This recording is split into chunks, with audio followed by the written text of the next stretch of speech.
Makan E Khas, meaning House of the Chosen, was the name Baba gave to the men Mandali's residence during the first long stay at Meherabad.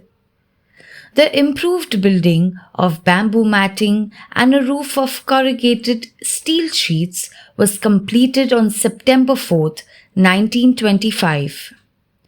With the doorway in the center of the front wall of the square 30-foot structure, bedding rolls were laid in rows on each side, with a seat for Baba in the middle.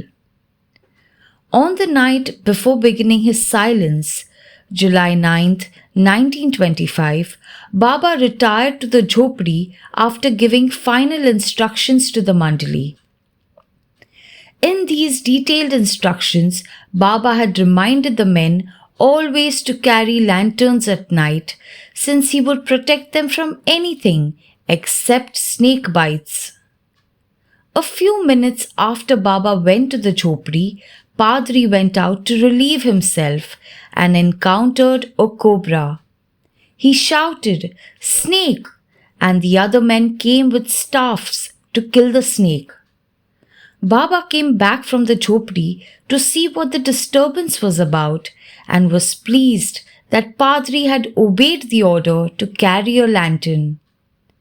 Padri handed Baba a staff and he crushed the head of the cobra.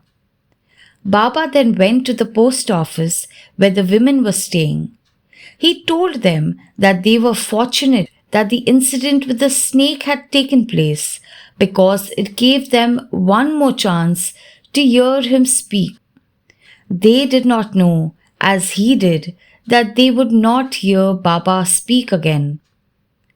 This building was dismantled in November 1926 and another makan was built north of the original well a few months later during the second long stay at Meherabad.